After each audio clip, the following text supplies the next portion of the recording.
All right. 3 of 3. Last but definitely not the least, I'm proud to introduce Kass Wojcik. Kass got a BA in biology from Bryn Mawr College in 2022.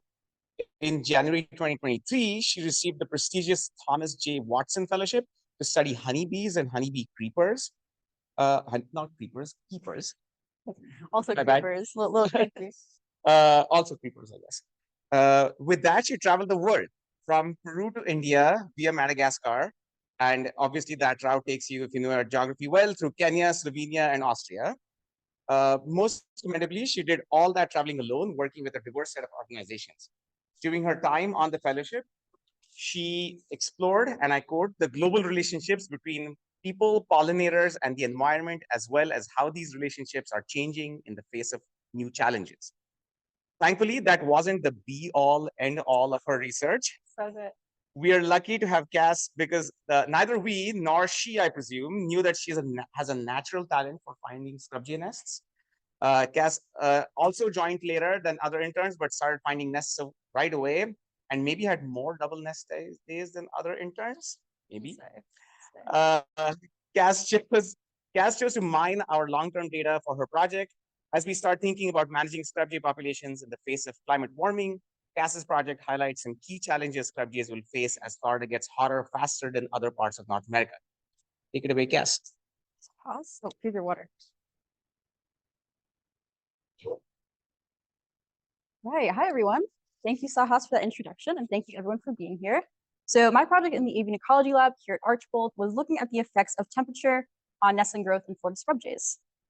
And so one of the reasons I was interested in that topic is because Florida is experiencing climate change at a particularly rapid rate. Not surprisingly, 2023 was tied for the hottest year on record. In the last 70 years, Florida's temperature has increased by about 2 degrees Celsius, which is about half a degree above the global average.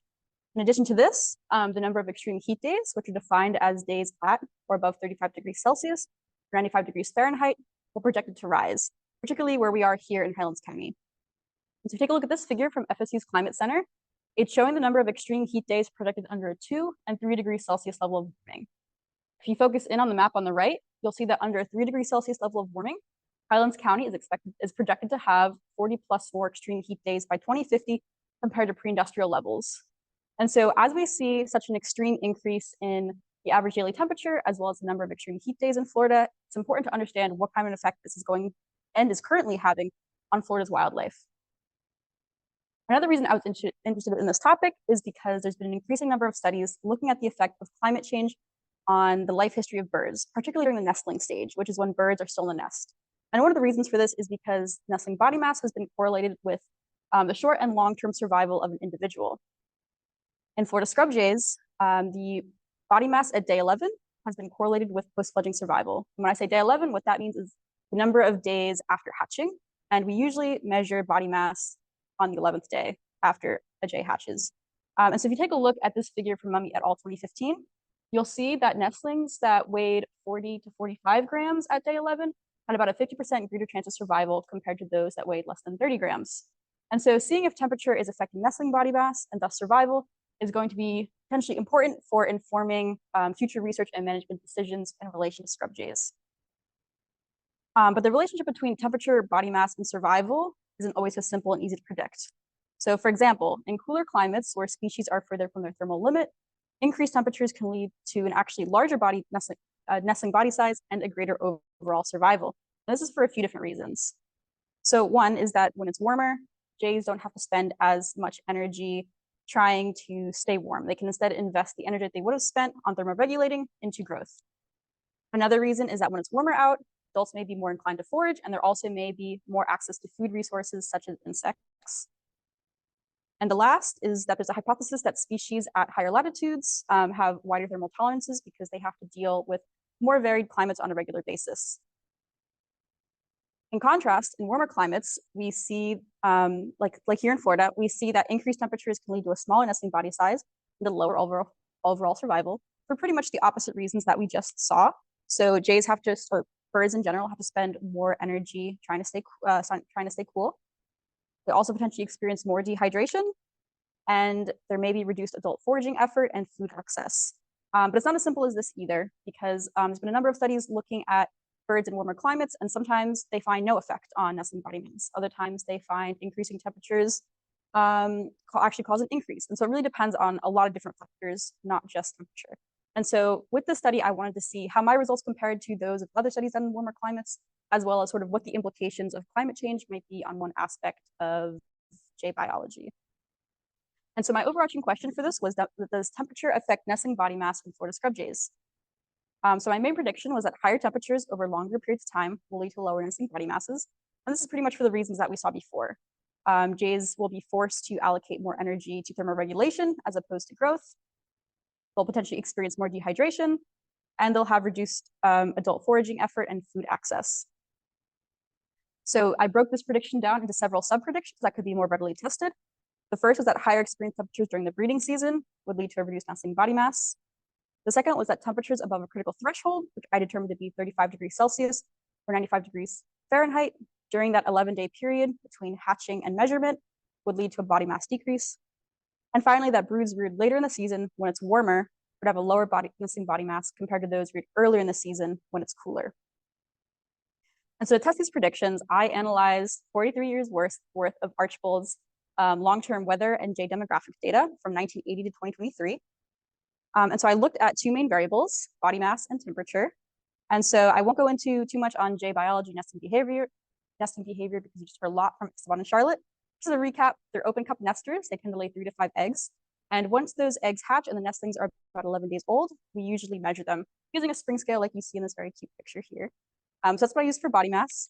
And then for temperature, Archbold has been collecting long-term weather data since the 1930s. And so I used the daily maximum and minimum temperatures and averaged those to find the average daily temperature as well.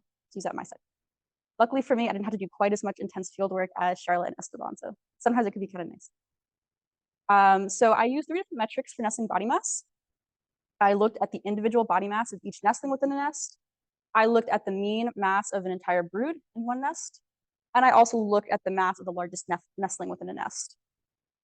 For temperature, I looked at the max and the average temperature per day across that entire 11-day window between hatching and measurement. And then I also looked at the number of days over 35 degrees Celsius for that same 11-day post-hatch window. And this 35 degrees Celsius was derived by taking the average maximum temperature across my entire study window and then calculating 2 standard deviations above that. But of course, temperature isn't the only thing that affects body mass. And so I looked at 3 confounding variables as well that are known to be associated with nestling queens. And so the first was brood size. So brood size is the number of chicks within a nest. And broods with larger clutch sizes can have more interclutch competition, which can lead to a lower nestling body mass, which is why I included it. I also did the number of helpers. Helpers are non-breeding adult birds who can help out with the nest, doing things like foraging or protecting the nest from predators. And so nests with more helpers can potentially have nestlings with a greater nestling body mass as well. And finally, I looked at territory size. Breeding pairs of Florida scrub jays defend territories, and those with larger territories can sometimes have more access to food resources and thus have nestlings with larger body masses. And so now onto my results. So over the course of the 43 years worth of data that I analyzed, I sampled 3,279 nestlings from 1,165 nests. I analyzed my data in R using a series of quadratic and linear mixed models. And so taking each prediction one by one, I was first looking at how higher experienced temperatures during the breeding season affect nestling body mass. And so I sort of based on the results seen in other warming studies, I had 3 sort of predicted results for how this could go. That increasing temperatures might not have any effect on body mass, that increasing temperatures might cause a decline in body mass, or that increasing temperatures might at first cause an increase in body mass followed by a decrease. And if you think back to those graphs we saw earlier of the warming and the cooling climates, this is almost a hybridization of that, where at first we see that increase because when it's not as cold, nestlings don't have to spend as much energy staying warm. But eventually when it gets too warm, they now have to deal with heat stress and that body mass decreases. And this quadratic model is actually what I ended up seeing with my data. And so here it is. On the x-axis, we have the max daily temperature. And on the y-axis, we have the individual nestling body mass.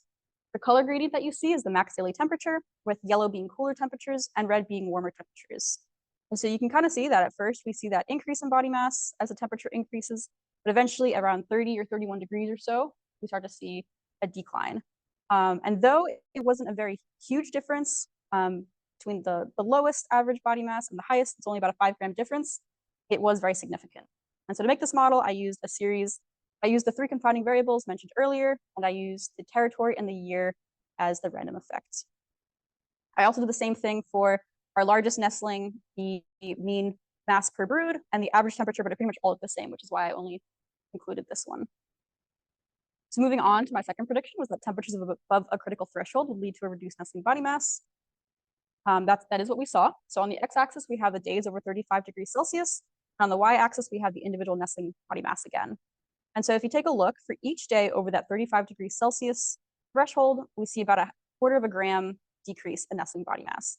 And so over that entire day, 11-day window, we see that nestlings that experienced no days over 35 degrees Celsius were on average about 2.5 grams heavier than those that experienced 11 days over that threshold.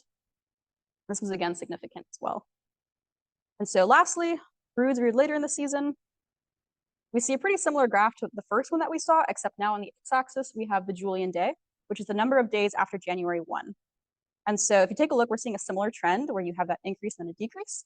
And what's interesting here is that we do see a lower nestling body mass in May and June when it's warmer, it's later in the breeding season, but we also see a lower body mass in March and April when it's cooler.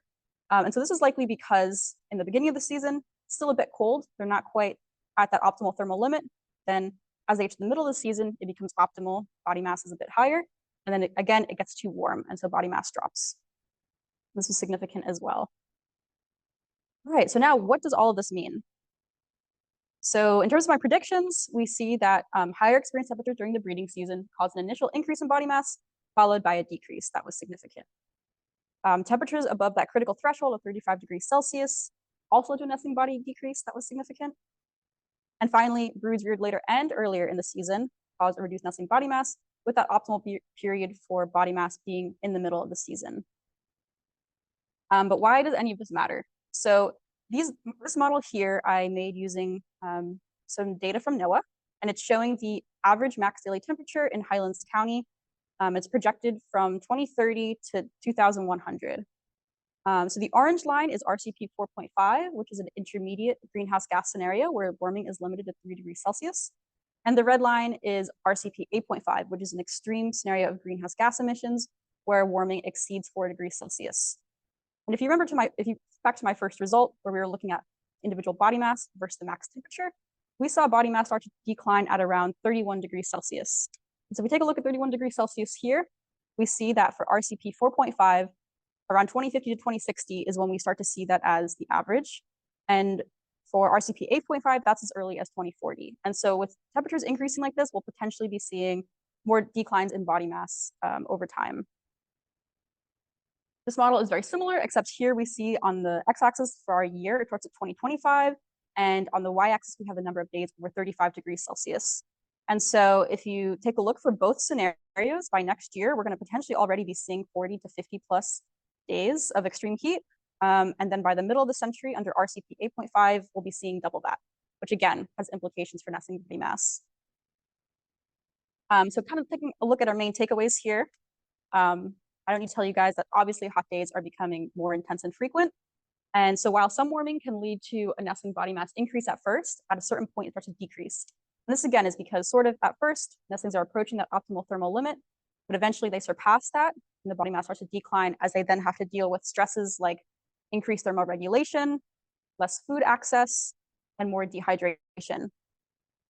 And so although a lot of the declines that we are seeing in body mass aren't huge right now, they are significant, and especially as the number of days become more intense and more frequent, this may ultimately impact the long-term survival and population trends for Florida scrub jays.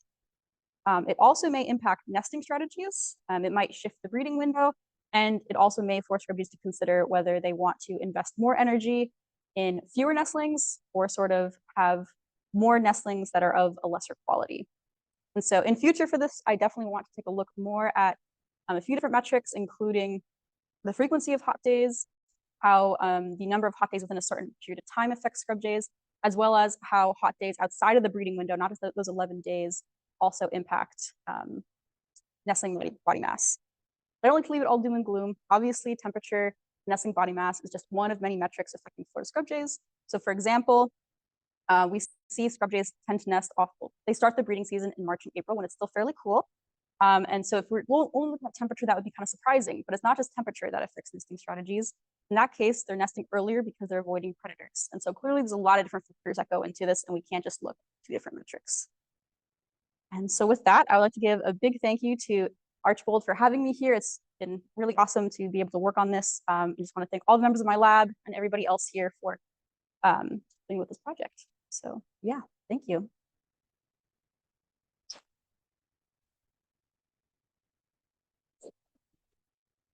Thank you so much, Kass. Any questions for Kass?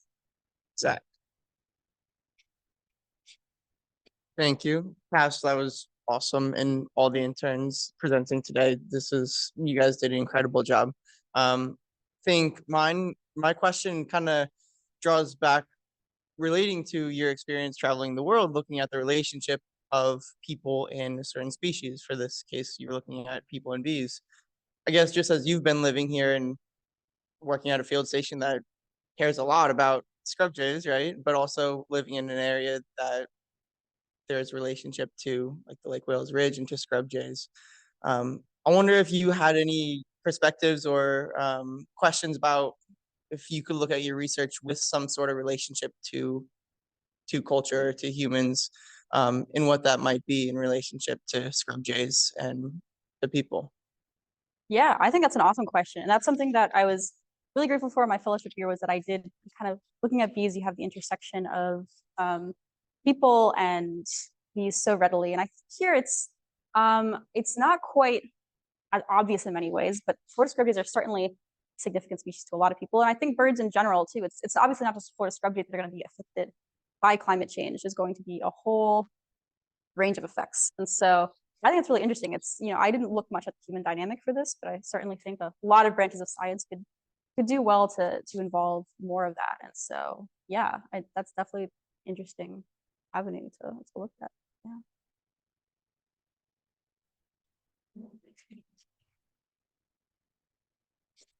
Yeah, great talk. I was curious. So those are the nestling weights, right? I'm curious, does that also translate to survival? I know you showed that survival curve with weight. I was curious if you explored like how temperature affects the survival after that period. That would be interesting. Yeah, I haven't looked at survival just yet. It's potentially a future angle. I was mostly going off of past studies, but yeah, I mean, preliminarily, I wouldn't be surprised if it has impacts on that survival. And it may be a little bit more subtle right now, but especially with increasing temperatures, I'd imagine that eventually we're going to start seeing changes outside of that window too. And the thing is too, nestling body mass, the graph I showed is for post-fledging survival, but it has repercussions later in life as well for scrub jays. So yeah, survival would definitely be something to look at more here. Yeah. Great. I'll just end with Sarah Beers online said, "Great job, guys! You killed it." And with that, thank you so much to the 3 speakers, and please meet us outside to celebrate them.